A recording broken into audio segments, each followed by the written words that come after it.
Hello, welcome to the Peter Repeater, episode 18. Shortly, I will bring you the latest news from the BBC regarding the coronavirus, but for now, I will be bringing you the latest news from the BBC regarding the coronavirus. I'll get this intro sorted out one day. So, I make sure that Oh, just listening to myself. Yeah, so I will make sure that everything's working correctly and the microphone's working and I'm here. Yeah, everything's. Yeah, basically that was it. So the live chat's open if you want to talk, but that's okay. Okay, let's talk about the latest news. I've already uploaded once today, but we're just gonna keep this a talking situation to try and get this podcast up and running. Okay, now this is sad. Funeral held for British boy 13 who died with some coronavirus. Some incredibly sad news to bring you. The first British child known to have died after testing positive for coronavirus was buried earlier. Not very good. That's a shame. Their name was Ismail Mohammed Abdul Wahab. His immediate family were unable to attend the funeral as they were self-isolating after Ismail's younger brother and older sister developed mild symptoms of the virus. They had hoped to follow the ceremony in Charleshurst via a live stream, but were unable to. I was devastating. Anyway, let's talk about the I shouldn't be so upbeat. Anyway, let's talk about the latest summary of the news of today. Okay, so there was a press conference with Secretary Matt Hancock that we will look at shortly, but just briefly, here is the news. World Health Organization chief warns that rushing to lift restrictions could prolong the crisis. UK government says stay at home when weather turns warm this weekend. Health Secretary Matt Hancock calls for medical trial volunteers. US Navy ship in New York with 1,000-bed capacity has only 20 patients. New York sees highest increase in deaths in a single day. Prince Charles opens a rapidly built field hospital in London. White House is expected to advise Americans to wear masks. The Queen will address the nation in a broadcast on Sunday night. Nearly 53,000 people have died and more than 210,000 people have recovered.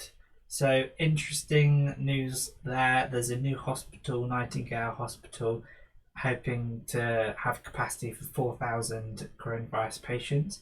At the moment it's not needed because the London hospitals are within capacity because they have set room aside, but if it is needed there are beds there waiting. At the moment there's 500 beds, soon to be 4,000. Took them 9 days to build that, and similar scenes in America with a massive Navy ship of 1,000-bed hospital coming to the shores of New York, and at the moment it's going to be used for patients without coronavirus to leave more room for patients with coronavirus, so hopefully it'll free up beds, but only 20 patients so far, but hopefully more will come in the future. So it will free up the hospital. So it is anticipated that will be filled up quite soon. So as the number of US coronavirus cases continues to rise, the White House has announced it will be testing anyone who will be in close proximity to President Donald Trump or Vice President Mike Pence for COVID-19 starting today. A White House spokesman said people will be administered a COVID-19 test to evaluate the pre-symptomatic or asymptomatic carriers. So it's important that the president and the vice president are safe and don't get the virus. Okay, should more of us wear face masks? That is a question. This question is to be assessed by a panel of advisors to the World Health Organization, or WHO. The WHO advises that healthy people only need to wear masks themselves if they are carrying. I've read that wrong. You only need to wear a mask if you are caring or for other suspected. I'm trying to summarise it, but I just have more words. I'll read it word for word. The WHO advises that healthy people only need to wear them if they are caring for others suspected of being infected or if they themselves are coughing or sneezing. So if you're caring for someone or if you've got the symptoms yourself. Earlier, England's Deputy Chief Medical Officer, Professor Jonathan Van Tam, told the UK's Daily News Conference that there is no evidence to support the widespread use of face masks. I don't know what that means, but evidence, stuff like that. US job growth undone by a pandemic. Say goodbye to America's record-long streak of job creation. The US government's monthly employment report showed that almost 10 years of jobs growth came to a halt in March, undone by a pandemic. According to an employer survey, 701,000 Americans lost jobs in the first 2 weeks of March. A second household survey showed a stunning drop of 2,987,000 workers for the month. All of this from data that only captures a fraction of the layoffs since it was compiled 3 weeks ago. Yesterday, we learned that 6.6 million Americans filed for unemployment benefits last week, the highest in US history, on top of the prior week's record-breaking 3.3 million. Suddenly, the Congressional Budget Office's prediction that America could have a 9% unemployment rate at the end of 2021 looks less far-fetched. I'm sure that will get broken. 9% is a lot apparently, but it might be 50% like Joe Rogan says. Anyway, Joe Rogan is not the answer to everything, but I do listen to him a lot. So what are the rules for social distancing? Distance yourself, it's a video. Okay. Okay. France death toll rises by 588. A further 588 people in France have died from the coronavirus, bringing the country's total to 6,507. Quite a lot of people, bad news. Next thing. This is the style of the podcast. Anyway, it's an increase on Thursday figure of 471 deaths in a 24-hour period. The number of cases nationally has increased to 64,338 as a rise of more than 5,000. France's death toll from the virus is the third highest in Europe behind Italy, 14,681, and Spain, 10,935. Can you see numbers any quicker? Please! No, I can't. Right. We've reported today that a high number of people have been dying in care homes in Europe, 884 in France since the epidemic began. So those might not be counted. So we'll see about that. France's baccalaureate, the high school leaving exam, will not take place this summer. This is the first time that they have not been held since being introduced in 1808 under Napoleon Bonaparte. Free HBO streaming to encourage Americans to stay at home. That's a good idea. If you've been in lockdown for a couple of weeks now, you'll know that the online stash of entertainment can quickly start to run low. It's never low, just search for stuff. So HBO are giving people streaming for free, which is good, so they can watch The Wire and The Sopranos. The network says it wants to encourage people to stay at home during the pandemic, and 500 hours of content will be available until the end of April. That 500 hours will do quite nicely. What's the latest from Asia?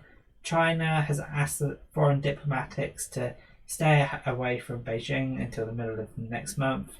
Bloody, bloody, bloody, blah. I'm not reading that. I don't know why.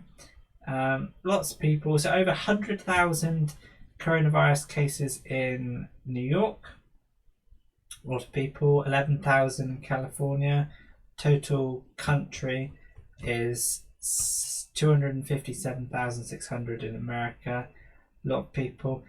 Italy's death toll below 800 for third day. I don't know if that's good news. Seems to be quite high all the time. A lot of people dying. Ontario, 15,000 deaths if stricter measures aren't taken. So that's in Canada. The largest province in Canada has finally released its dire predictions on the impact of the coronavirus. Ontario, which has a population of about 15 million, or about 42% of the Canada's population, says 3,000 and 15,000, between 3,000 and 15,000 people could die by the end of the pandemic if stricter measures are not enacted. So they're predicting lots of people to die. They're trying to get less people to die. Right now, 67 people have died in Ontario, 152 in Canada, the country. New York has a day's worth of equipment left. Is that good? We don't have enough, period. That's not good. Joshua boxing titles defense postponed. So that's Anthony Joshua. Lift restrictions and risk worse economic damage. Okay. We've been watching the World Health Organization's regular press conference in which its Director General addresses the dire economic impact the virus is having. If countries rush to lift their restrictions, the economic crisis could be worse and prolonged, warned Dr. Tedros Adhanom Ghebreyesus. Easy enough to say. An International Monetary Fund chief, Kristalina Georgieva. Here are more details of what they said. The economic and social impact of measures to control the pandemic are profound, but lifting restrictions could make the effects worse because it would prolong the crisis. And this is what the WHO, World Health Organization, is saying. Never in the history of the IMF have we witnessed the world economy coming to a standstill. Adding, she adds, the crisis is way worse than the 2008 financial crash. Refugees, migrants and homeless should receive cash transfer to help them access care. Dr. Tedros called on countries to protect support for victims of domestic violence as an essential service. The WHO's house-to-house polio vaccination program is being suspended to allow healthcare workers to focus on the COVID-19 response. So the economic situation is pretty bad at the moment, and they're talking about making sure we beat this virus so the long-term effects aren't even worse. Because if you lift the restrictions too early, then there could be another surge in cases, and it could have a longer-term worse effect. So the things that have happened today since my last podcast. Key message from UK government, stay at home. The overriding message today spoke to an overriding concern that this weekend's warm weather could increasingly tempt people outside and see them float the social distancing rules, hence a constant repetition of stay at home. So they want to test more people and everything. Chancellor of Germany has ended her 12-day quarantine, and returned to the Chancellery after testing negative for coronavirus. So that's good for her. Germany has recorded 1,107 coronavirus deaths. Quite a lot of deaths, but not as many as other places. What did we learn from UK's press conference that has happened since the last podcast? Doesn't say that here, but it's true. 2 nurses have died from coronavirus in the past 24 hours. They were named Amy O'Rourke and Arima Nazreen. So that's a bit of sad news that people have contracted the illness from working on the front lines to help us, and now that they've had problems themselves. Okay, so 2 more NHS Nightingale field hospitals have been commissioned for Bristol and Harrogate to join those already open in London and planned in Birmingham, Manchester and Glasgow. Over 2,000 critical care beds are currently free and available across the UK, without counting any of the new Nightingale facilities. 7,000 NHS staff have been tested for coronavirus. 3 major clinical trials have been commissioned, including looking at how existing drugs could be used to treat the virus. The trials look at 3 stages: primary care, hospital care and recovery. The NHS is looking for volunteers for these trials, but this will be recommended by patients' clinicians. We are not anywhere close to breaching the NHS's ventilator capacity. Fast forward a month, that might be a completely different story. Ventilators might run out, but you didn't hear it from the news, you heard it from me. just my suspicions. Things are going to get a lot worse. Anyway, so this is the daily briefing today from the government. Last couple of things. The government is still looking for a working antibody test, which would be used to determine if someone has had the virus. There is no evidence that wearing face masks for the general healthy public affects the spread of the disease. I don't know if anybody's collecting the evidence there, but lots of different things here. Just to reiterate, UK does not recommend masks for healthy people. There's some facts here about different places in Europe. They're going to continue the search for antibody tests, but they're not sure if they're completely functioning, and they're not sure if they work properly, but they've ordered 17 million of them. So I don't know who you're ordering them from, but they've ordered a lot. There's a whole thing of the economic benefits of testing people for the antibody test, because then you can return to work and be productive. So it's important to test people to see whether they've had the illness, because if they have had it, then they're safe to return to work, more or less. We don't know that for sure, but anyway, because you might get the virus twice.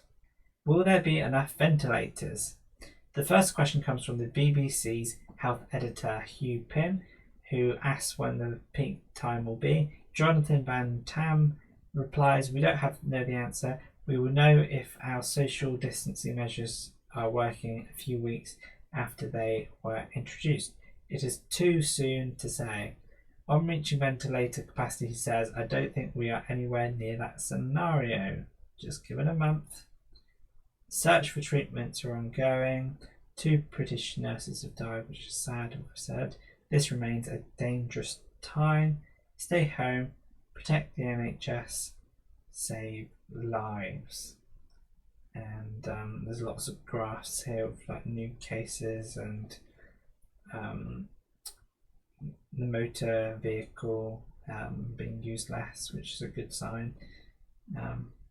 So chief nurse pays tribute to colleagues wearing nursing uniform. That's quite nice. Hancock staying at home is not a request. So talking about the government's controlling us, staying at home is not a request. What is it then?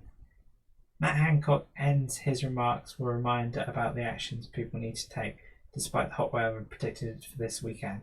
He says the country absolutely cannot afford to relax social distancing measures, adding, "If we do, people will die." He continues, "I end with the advice we all know. This advice is not a request. It is an instruction." Now, I'm not completely sure the difference between a request and an instruction, but obviously the instruction is definitely a lot more stronger in its control over us. It's not a request, it's an instruction. Next, I'll be saying it's not an instruction, it's a demand. Next, I'll say it's not a demand, it's I don't know what word is greater than demand, but you can see the slippery slope into a dictatorship, maybe. Anyway, into some sort of power system. I'm not going to go into it. Stay at home, protect lives, and then you'll be doing your part. I'm doing my part very much so. Hancock willing to move mountains. I thought that meant he's willing to move to the mountains, but not so much. So the Health Secretary said, there's a mistake in BBC, there should be a space there. Anyway, the Health Secretary says it is both a national effort and an international effort to find treatments, and the government is willing to move whatever mountains need to be moved. Good to know. So lots of people have died, lots of people have got the cases. Just to give you the latest figures that I've already given today, but here we go. 684 people have died, which is not so good, and 4,450 people have tested positive for coronavirus. And if you see that on a chart, the daily tests for coronavirus. Oh, that's the positive chart of how many people they're testing. It's over 10,000 for the first time, which is a good idea. More capacity for NHS. So one will be in Bristol, the hospitals, 1,000 beds in Bristol, and Harrogate with 500 beds. He says he has agreed with Northern Ireland executive to deliver more PPE, which is personal protective equipment, over 5 million items, including goggles, aprons, and masks. And he confirmed 7,000 NHS staff have now been tested for the virus. Mr. Hancock praises national effort. UK press conference. That is the summary. And I've given you lots of news, lots of food for thought about the coronavirus. I've been reading quickly, and now it's time to the next section of my podcast. What I think about it all. It's a lot of news, really. There's a lot to take in and a lot going on. The numbers are getting bigger. The social distancing is made a priority, but the effects of the social distancing can never really be seen at a time like this because the amount of cases are rising so rapidly.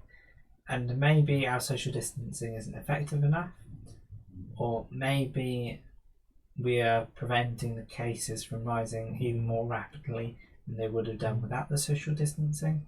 It's hard to tell, but it makes sense that if we social distance, stay at home, protect the NHS, save lives. Although I'm not a politician, so I'm not quite qualified to say that. But yeah, it just seems like there's a lot going on.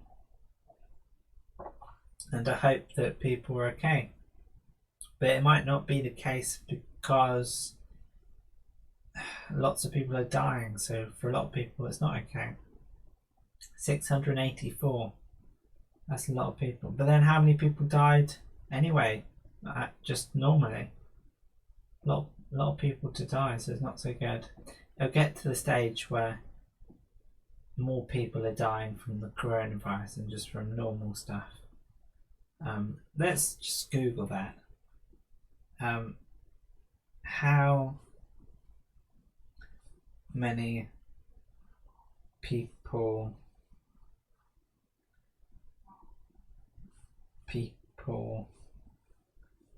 die each day in UK?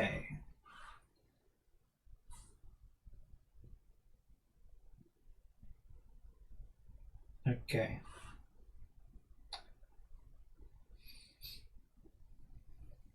So, right, am I going to get an answer here? Okay, this is interesting.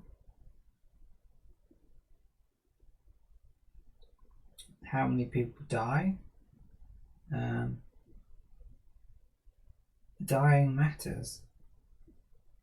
Raising awareness of dying, death, and bereavement. Okay.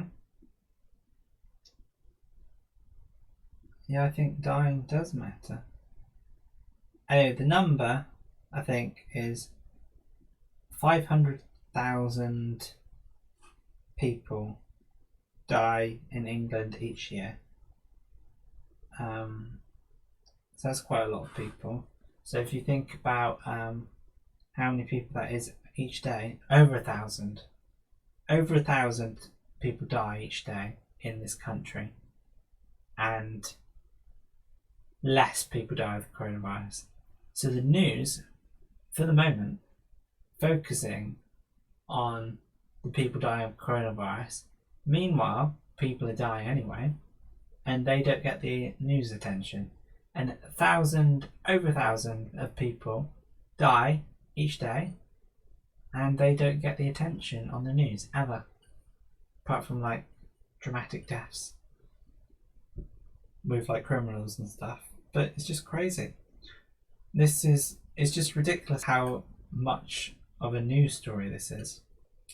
and I'm only adding fuel to the fire, really, talking about it myself on my channel. But what are you meant to do? What is there to talk about, eh? It's good to talk about interesting news and things that matter. So what do I think about the future of this country? What do I think? I just think that see if there's any more news. Yeah. Oh no. Oh no. There's a video. Anyway, yeah. What do I think of the news?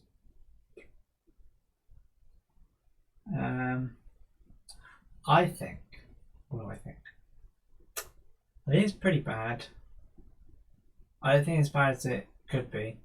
There could be a disease which could be much worse. Maybe that's not the case. The effect that this will have on the world, the economy, will never quite be the same. There'll be considered before coronavirus, after coronavirus. Pre-corona world. What does that mean? Like, people are gonna lose their jobs, be out of work, and really be in a tight situation when they don't have the daily security of a job like they used to. And the whole concept of materialism, consumerism, buying things, it's just not really what life's about, really.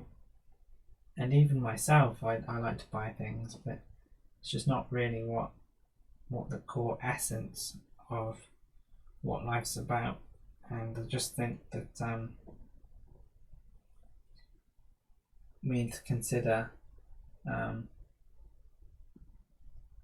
what really matters and see if we can look beyond our current situation, just see if we can reevaluate, have like a redirection of what we care about in our lives and what matters. And what do I think matters in life?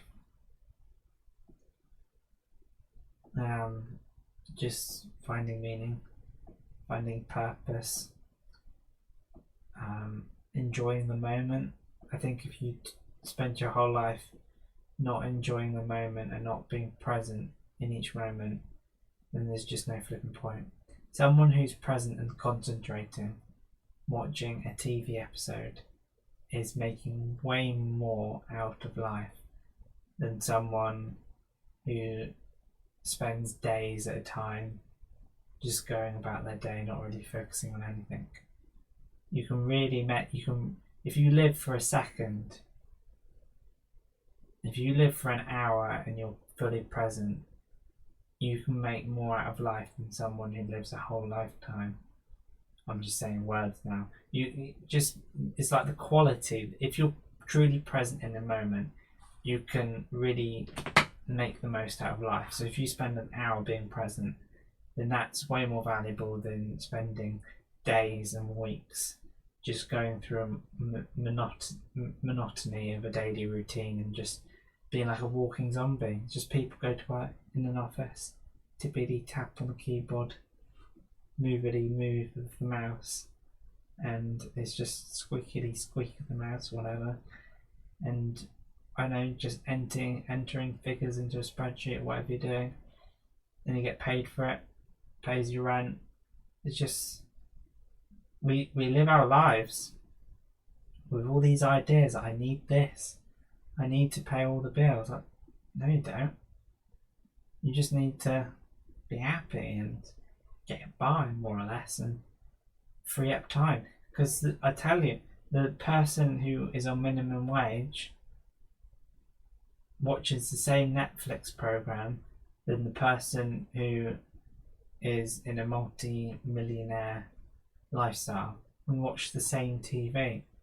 We read the same books. Like, what in a country like ours, like, it doesn't make a difference how lucrative your job is or how big your house is. All these things don't really matter, and people like overindulge and just everything's all a bit too much.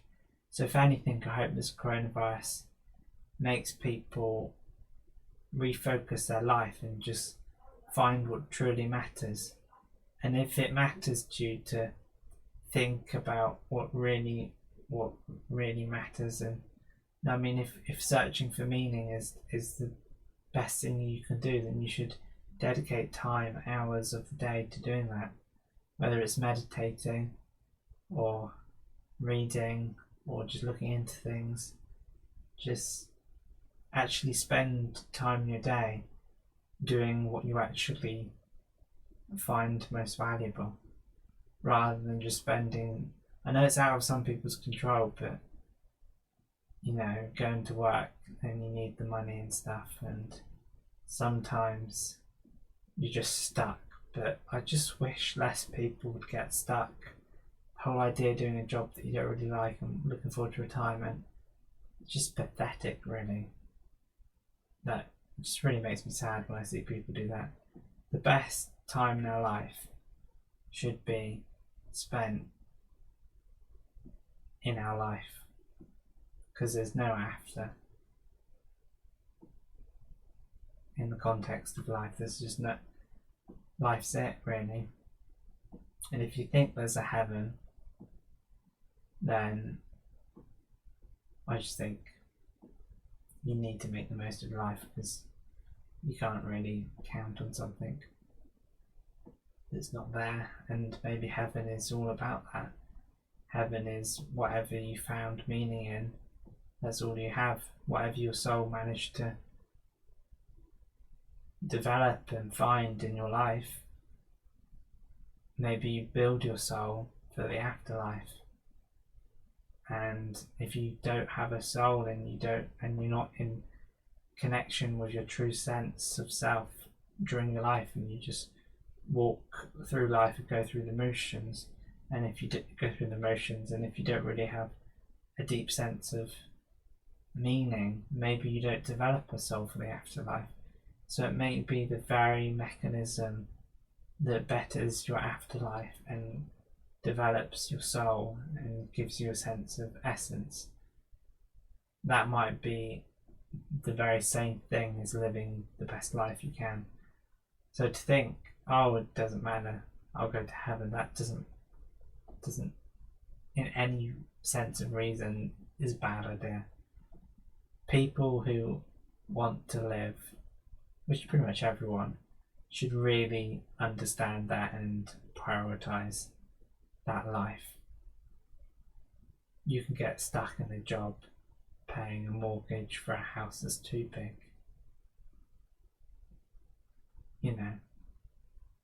It's just sad, really.